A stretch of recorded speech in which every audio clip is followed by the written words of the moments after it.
પ્રભુ ઈસુના ગૌરવી નામમાં આજની પ્રેમી સલામ. જય મસીહ કી. પ્રકટીકરણના પુસ્તકના 22મા અધ્યાયનું 13-14 વચન આપણે જોઈશું. આ વચનની અંદર પ્રભુનો અંતિમ દાવો દર્શાવવામાં આવેલો. હું જે છું તે જ છું. હું છું તો હું શું છું? પ્રભુ અંતિમ દાવો કરતા એમ કહે છે કે હું આલ્ફા તથા ઓમેગા, પ્રથમ તથા છેલ્લો, આદિ તથા અંત છું. એટલે ઈશ્વર પિતાને, પ્રભુ ઈસુ ખ્રિસ્તને લાગુ પડતો આ દાવો એ છેલ્લા અંત ભાગમાં પ્રકટીકરણના પુસ્તકમાં પ્રભુ પોતે જણાવે છે. એટલે કે પ્રભુ આદિ અને અંત છે, એટલે કે આલ્ફા અને ઓમેગા છે. શરૂઆત પ્રભુ ઈસુ ખ્રિસ્ત છે, તો અંત પણ પ્રભુ ઈસુ ખ્રિસ્ત છે. અને એટલે આ દાવો જબરજસ્ત લાગુ પાડીને બતાવે છે. જો તમે પ્રકટીકરણ 1 અધ્યાય 8મું વચન જોશો તો ત્યાં પણ પ્રભુએ સર્વશક્તિમાન ઈશ્વર છે એવો દાવો કર્યો છે. પ્રભુ જે હતો ને જે આવનાર છે, જે સર્વશક્તિમાન છે, તે કહે છે કે હું આલ્ફા તથા ઓમેગા છું. જે સર્વશક્તિમાન ઈશ્વર છે એમની ઓળખ ત્યાં લખવામાં આવેલી છે. પણ અહીંયા અંત ભાગમાં આ 22મા અધ્યાયના 13મા વચનમાં પ્રભુ ઈસુ ખ્રિસ્તનો દાવો દર્શાવવામાં આવેલો છે. પ્રભુ એ ખ્રિસ્ત એ પોતે જ આલ્ફા ઓમેગા, આદિ અને અંત, એટલે કે શરૂઆત પણ એ જ, અંત પણ એ જ. અને એમ કહેવાય છે કે ઈશ્વરના શબ્દથી સૃષ્ટિનું સર્જન થયું.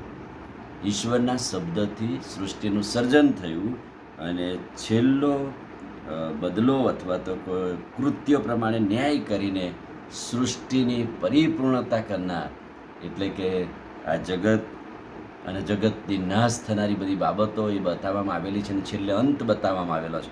એટલે પ્રભુ કહે છે કે આદિ એટલે કે શરૂઆત હું પણ છું, અંત પણ હું છું, આલ્ફા અને ઓમેગા હું છું.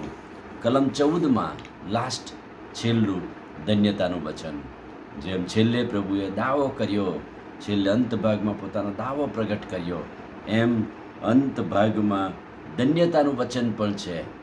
કઈ ધન્યતા છે?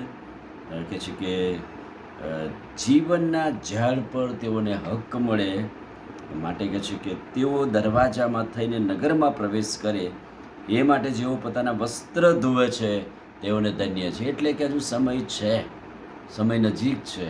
અને જે કોઈ પોતાના આત્મિક વસ્ત્રો ખ્રિસ્તના રક્તમાં ધોઈને એ નગરમાં થઈને, દરવાજામાં થઈને પ્રવેશ કરીને જીવનના ઝાડ પરનું ફળ ખાવાને માટે તૈયાર થાય. અને એટલે જે કોઈ એ રીતે પોતાની જાતને તૈયાર કરે છે એને આ છેલ્લું ધન્યતાનું વચન આપવામાં આવેલું છે. જેઓ પોતાના આંતરિક વસ્ત્રો ધોઈને ખ્રિસ્તના રક્તમાં શુદ્ધ થઈને ઈશ્વરના નગરમાં પ્રવેશ કરશે, તેઓને જીવનના ઝાડ પરનું ફળ ખાવાને પ્રભુ કહે છે હું આપીશ.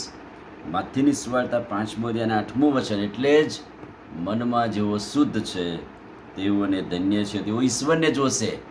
એટલે ઈશ્વરને જોવા માટે આ છેલ્લું ધન્યતાનું જે વચન છે કે જેઓ શુદ્ધ છે, આંતરિક વસ્ત્રો ધોયા છે, શુદ્ધિકરણ થયું છે, તેઓને ધન્ય છે. અને કલમ 15 મુજબ પવિત્ર નગરમાં કોણ પ્રવેશ નહીં કરી શકે, કોણ નહીં આવી શકે, કોની એન્ટ્રી નથી? તો લખ્યું છે કૂતરાઓ, જાદુગરો, વ્યભિચારીઓ, ખૂનીઓ, મૂર્તિપૂજકો, જેઓ સર્વ અસત્ય આચરે છે, તેમાંનું કોઈ આ નગરમાં પ્રવેશ કરશે નહીં. એટલે કે તેઓ બહાર છે, બહારની દુનિયામાં છે, ફેંકી દેવામાં આવ્યા છે. અને એટલા માટે બાઇબલ પ્રભુનું વચન અહીંયા 2 વાતો જણાવે છે. તો ઈશ્વરનો અંત ભાગમાં દાવો, પોતાની પવિત્રતાનો દાવો બતાવે છે.